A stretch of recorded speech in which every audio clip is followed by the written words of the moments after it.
Hi everyone, my name is Chi Kang Hong and my student ID is 1043899279. I'm 22 years old and currently in my second year, first semester, studying accounting and finance at Swinburne University of Technology, Sarawak. In this video, I will be talking about the Global Byte Group and how I use the SAP system. Towards the end, I will also be sharing my personal reflection on what I learned from assignment 1 and 2 throughout the whole semester. Now I will talk about the Global Byte Group, the history, the organizational structure, the product line, the business partner and processes. Global Byte started from a passion of two cycling fans, John Davis from US and Peter Schwartz from Germany. John was a mountain bike racer who started building custom bikes in his garage after winning a championships. Around the same time, Peter, an engineering student and road bike racer, was designing ultra-lightweight bike frames in Germany. In 2001, they met and combined their talents and businesses, which is Frankenstein Bikes and Heidelberg Composites, to form Global Byte Incorporation. And today they are the co-CEOs of the company. For the organization structure, Global Byte is a global company with two main branches, which is Global Byte Inc. in US and Global Byte Germany GmbH in Germany. The headquarters is in Dallas, while other key locations include San Diego, Miami, Heidelberg, and Hamburg. John handles sales, marketing, finance, and support, while Peter takes care of product development, procurement, and manufacturing. Global Byte focuses on high-performance bicycles for both professional and serious riders.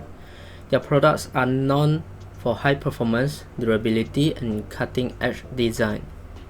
Their product lines includes touring bikes in two versions, the deluxe model with aluminum wheels and the professional model with lighter carbon composite wheels. Secondly, the off-road bikes with men's and women's model. Besides, Global Byte also sells branded gear like helmets, t-shirts, and other biking accessories. They also manage raw materials and semi-finished goods as part of their supply chain. For the business partners, Global Byte works with vendors mainly in US and Germany who supply parts and materials, and also the customers, including the bike dealers and racing teams. They sell mainly through independent bicycle dealers, not directly online, to maintain a personalized customer experience. Now let's talk about the business processes at Global Byte. Global Byte divides these processes into different categories that reflect how a company operates across the departments, and these processes are deeply connected and support the entire journey, from managing people and materials to selling products and tracking finances. And the main processes I learned including people, store, maintain, service, project, sell, buy, make, and track. Together, these processes create a complete picture of how Global Byte runs its business, from the people behind the scenes to the bikes on the road. Now I will show how I use SAP to complete the product costing for Global Byte. First of all, I open the Manage Product Master Data apps. I search for DXTR1X66, which is the black deluxe touring bike. Then I click copy to create a new product and name it as DXTR4X66. I also change the description to deluxe touring bike white, and I save the product. For step 2, again using the same app, I search for the raw material TRFR1X66, which is the black touring frame. I select, copy, and create a new raw material called TRFR4X66 and rename it as white touring frame. And finally, I save the new frame and return to the launchpad. For step 3, I open the Change Material app, then enter TRFR4X66 and selected the costing one view.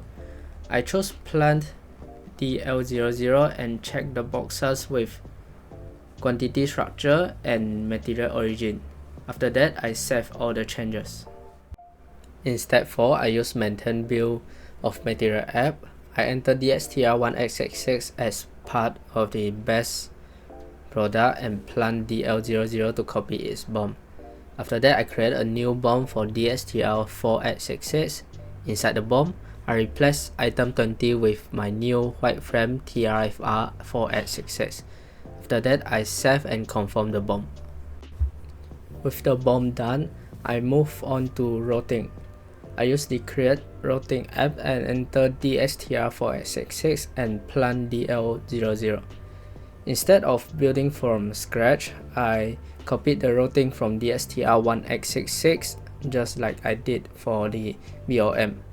I changed the status to release and double check the new BOM with a white frame was correctly linked in operation 0010. With all the setup done, I calculated the cost of white bike. In the Create Material Cost Estimate app, I entered DSTR4x66 and planned DL00. I used Standard Cost Estimate version 1 and lot size 1. I updated the costing date to today's date and the system calculated the cost, which is around 926.09 USD. I also checked the cost breakdown by switching the layout to cost component groups, then save the estimate. Now I had to mark the new cost as the future price. Using the Release Material Cost Estimates app, I enter the current month, company code US00, plant DL00 and material DSTR4x66. I remove the test run checkbox and mark the cost estimate. However, for some unknown reason, it's supposedly to have 2 rows show up but only one for mine, so that's one of the bug, I guess. Next, I view the plan price. I went back to the Manage Product Master Data app, searched for DSTR4x66 and went into the Valuation Area section. Under DL00 in the Other Prices tab, I noticed that the marked Standard Cost Estimate is not listed there. However, when I check the Current Period tab to compare the current price is actually listed there. So that is the second problem I face. For step 9, again in the Release Material Cost Estimate app, I enter the same detail and uncheck the test run option. However, there is no price update appears, so I can't do anything in this step. Finally, I open Manage Product Master Data, search for DSTR4x66 and look again under Valuation Areas, Current Period. This time the marked Standard Cost was gone because it has been released and I could now see the updated standard price. Now I would like to share my experience using these 5 tools: Excel, Power BI, Tableau, Oracle, ERP, and SAP in my assignment 1 and 2. Starting with Excel, this is the tool I use the most at the beginning. It helped me organize the data, run calculations, and just get everything into shape before doing any sort of analysis. I got a lot more comfortable using formulas and setting up the data in a way that made it easier to work with. It also made me realize just how important Excel still is in accounting. It's not just doing math, but for making sure everything is clear and ready for decision making. Then I move on to Power BI, which is honestly a fun tool to explore. It took everything I have done in Excel and turned it into visuals that were much easier to understand at a glance. It was a more visual and interactive way to tell the story behind the numbers. I enjoy learning how to use different graphs and tools inside Power BI to make the data look more polished and professional. Tableau felt a bit different from Power BI, but still really useful. It took me a little time to get used to how it works, especially how it separates the data and visuals into different parts. But once I got hang of it, I found it really flexible. It gave me a chance to design dashboards that look clean and clear, and I liked how interactive it was. It made exploring the data more engaging for me. Starting with Oracle ERP, I have completed an interactive course focused on budgeting and forecasting. It only took about like an hour, but it really gave me a solid foundation in how financial planning works in organizations. I learned how accountants use the system to manage budgets, enter forecast amounts, and ensure financial accountability.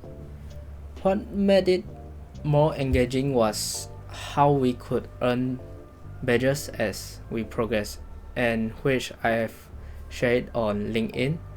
In overall, it was a fun and practical way to understand ERP system. Moving on to SAP, I follow a step-by-step simulation to create a product, a deluxe white bike.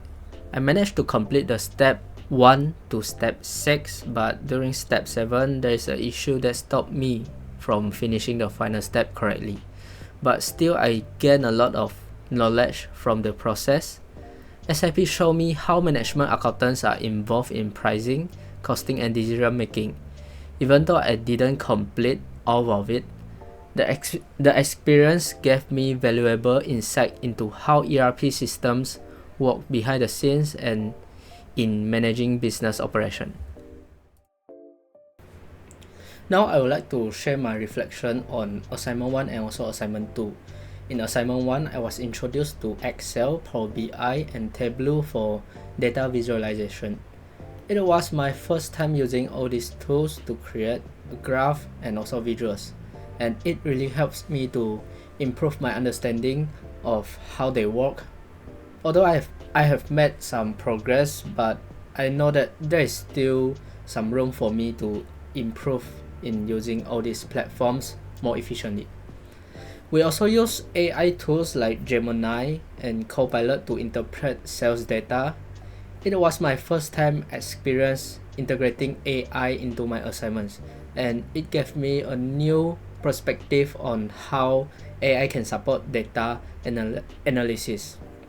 It was definitely a learning curve, but also something I found useful and also interesting. In assignment 2, I worked with Oracle ERP and also SAP. With SAP, I input data from global bikes and learn how to manage product costing and enterprise resource planning. Oracle taught me about budgeting and forecasting and how organizations can plan their finance using ERP systems. Looking back, both assignments were enjoyable and taught me a lot. They gave me hands-on experience with tools that are actually used in industry. However, I do feel that the SAP platform isn't quite ready for students, as there are some technical issues and also bugs that make it hard for us to complete some parts of the task. So overall, I have learned a lot from both assignments, and I look forward to improve even more in the future. And thank you very much. This is the end of the video.